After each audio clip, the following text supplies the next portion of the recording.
I watched a 3-hour podcast about creatine so you didn't have to, and here's the 3 most important things I found.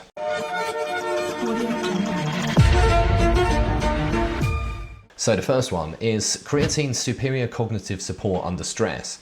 So creatine's most powerful application is supporting the brain during periods of high demand. It functions by helping brain cells quickly regenerate ATP, their primary energy source, allowing for sustained performance under pressure.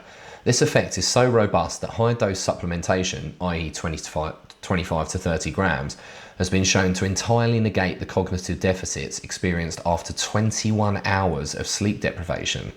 This makes it a crucial tool not only for gym performance, but also for managing high cognitive load and sleep-deprived states. Now, I've got a clip here from the podcast of Dr. Rhonda Patrick, and to give you a little bit of background about her, she has a PhD in biomedical science from the University of Tennessee.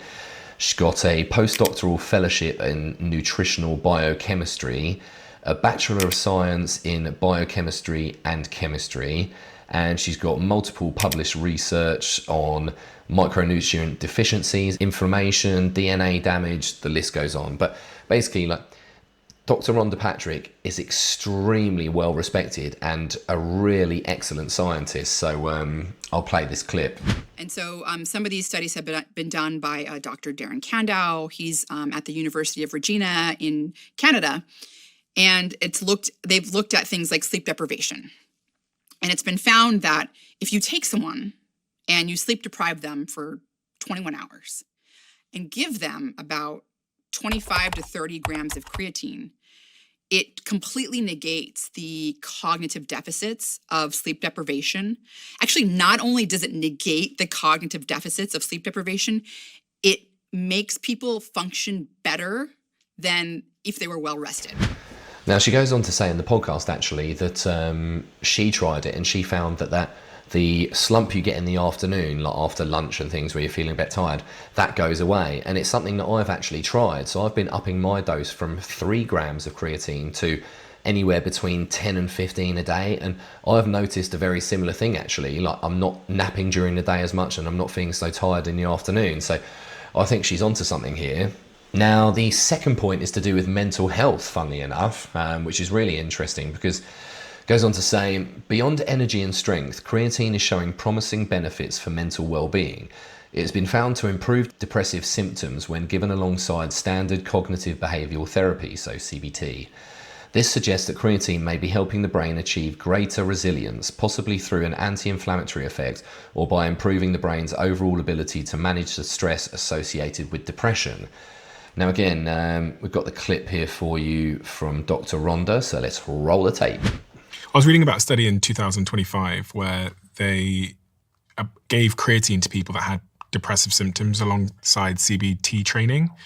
And the people that had creatine and the cognitive behavioral therapy training experienced a greater improvement in their depression symptoms than those who just received the cognitive behavioral therapy, which is incredible. It's fascinating. I mean, depression is a type of brain stress, right? I mean, we know inflammation plays a role in depression. We know oxidative stress plays a role in depression. And there have now been some animal studies that have shown creatine is somehow having an anti-inflammatory effect. That hasn't all been worked out. So I don't know if it's all just the energy component of it. It could also be this other sort of newly identified role that creatine is playing in sort of having an anti-inflammatory effect. And I don't know enough about that. I don't know that there's enough even known about that, but I do know that it exists. And it's fascinating because, again, I think where creatine really shines in the brain, and it's been shown study after study, is under some kind of stressful condition, depression or sleep deprivation.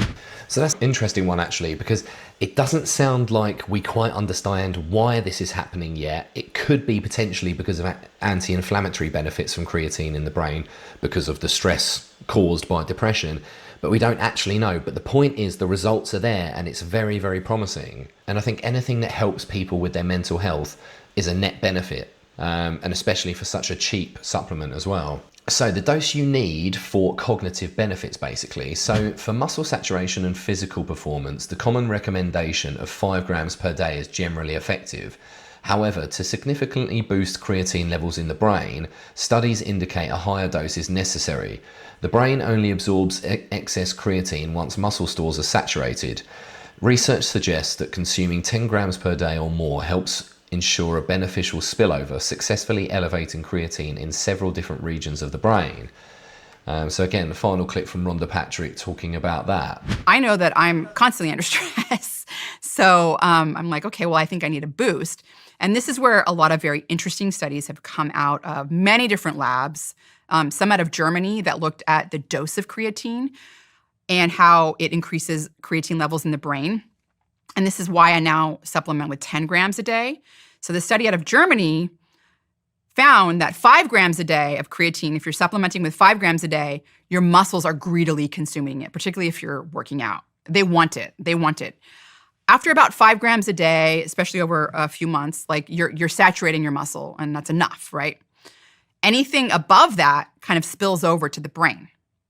And so what this German study found was that 10 grams of creatine increased creatine levels in several different regions of the brain. And that was probably the most exciting, I would say, evidence that supplementing higher than 5 grams a day was actually doing something in terms of getting creatine into the brain. So yeah, and off the back of this, I'm now doing 10 to 15 grams per day. And I'm also going to show the study for you so you can see, so you can read that if you want to. So there you have it. Creatine can help you in sleep deprived states and under stress. It can help with mental health. And you know how much to take to get the right amount for cognition benefits. So I'll be doing a part 2 to this, as there's way more to discuss with regards to this podcast. But if you like this sort of format, do the usual, hit like, leave something in the comments and let me know what else you'd like to see.